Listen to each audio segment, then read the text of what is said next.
Annyeong, hai semuanya, gimana kabarnya? Semoga sehat-sehat selalu ya, amin.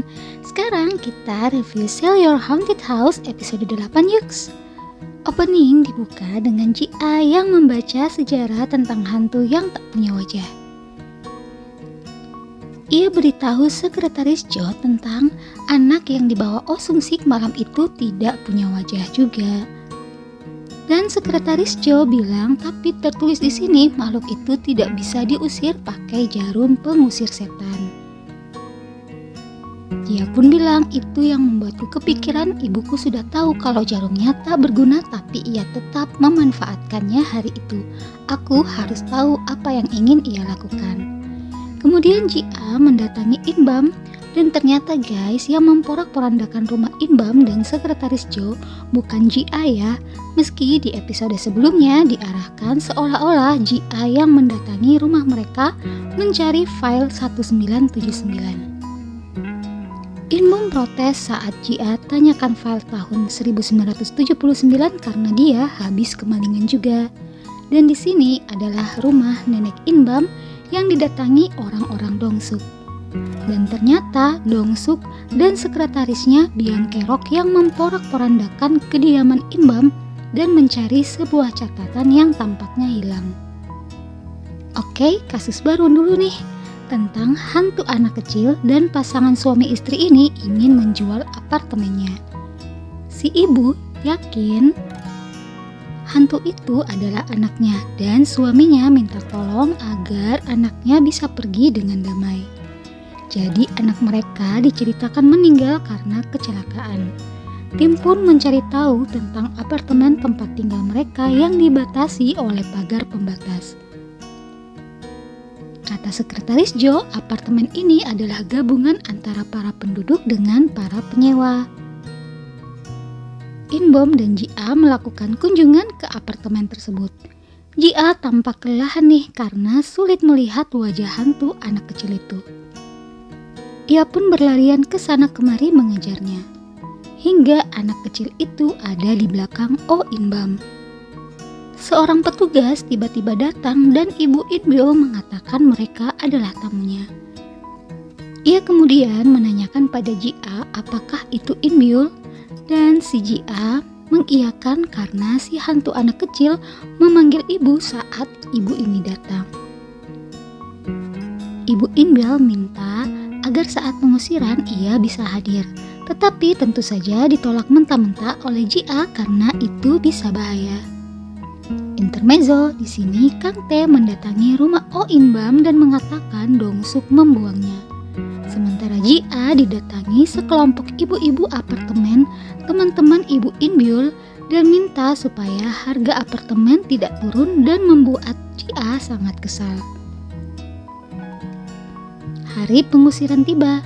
Ternyata Ibu Inbyul datang dan memohon kembali agar diperbolehkan ikut. Akhirnya si Ji-a mengizinkan dan kata si Ji-a si ibu ini hanya bisa mendengar suaranya saja. Dan Ji-a juga memberikan syarat Ibu Inbyul tidak boleh keluar dari lingkarannya. Tapi saat pengusiran dan mendengar suara anaknya, si ibu mau keluar dari lingkaran. Dan ia akhirnya bisa berkomunikasi dengan anaknya. Inbyul datang dan memberitahunya ia jatuh dari pagar dan ia minta maaf. Flashback saat Ibu Inbyul memintanya untuk fokus belajar daripada bermain dengan anak-anak dari yang menyewa apartemen. Kemudian Inbyul pulang terlambat setelah bermain dari blok sebelah dan ia pun memanjat pagar pembatas dan terjatuh. Ibu Inbyul shock karena anaknya jatuh dari pagar pembatas yang ia buat sendiri. Inbyul tampak tersenyum meninggalkan ibunya. Ibu Inbyul pun menangis dan tampak menyesalinya. Inbom bingung karena tak menyerap kenangan Inbyul, begitu pula dengan Nona Hong. Ibu Inbyul akhirnya ke kantor polisi dan memberitahu bahwa anaknya mati karena jatuh dari pagar, bukan ditabrak mobil, dan semua berhubungan dengan debak real estate. Polisi pun heran karena sudah 2 kali Hong Ji-a ini benar Mereka pun mencari tahu tentang masa lalu Jia yang membuat mereka bingung kenapa Jia, anak Hong Jimin, bisa berteman dengan Im Bum, keponakan Sung Sik yang pernah sama-sama berada dalam insiden kematian Hong Jimin di Daebak Real Estate. Satu hari Jia bilang ke Im Bum supaya Im Bum berhenti dari pekerjaan ini, tapi Im Bum bersikeras untuk tetap bekerja. Kemudian Jia mencari tahu keberadaan ibu Sung Sik dan Im Bum yang tidak tahu kemana Jia akan pergi memberikan cemilan untuk di perjalanan. Sampai di rumah Sung Sik, ia melihat ibunya terbaring sakit dan membawanya ke dokter. Ibu Sung Sik kemudian mengajak Jia makan dulu dan menyebut nama Im Bum. Jia kaget dan akhirnya tahu fakta bahwa Im Bum adalah keponakan Sung Sik. Ia pulang ke rumah dengan marah dan menanyakannya pada Im Bum dan bertanya apa yang terjadi 20 tahun yang lalu. Im Bum juga menjawab dia di sini mau mencari tahu kenapa pamannya bisa mati. Dan jawaban Jia cukup mengagetkan Im Bum dengan bilang, "Kau mau tahu kenapa Sung Sik mati? Karena kau adalah paranormal. Jika bukan karena kau, ibuku dan pamanmu tidak akan mati." Yaps, sampai di sini nih ending episode 8, gengs.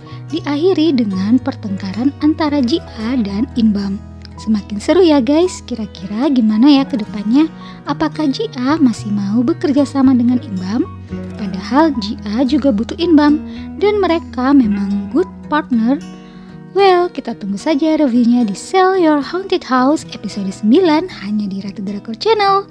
Yuk subscribe dulu supaya kalian tidak ketinggalan ceritanya. Thank you, see you on next video.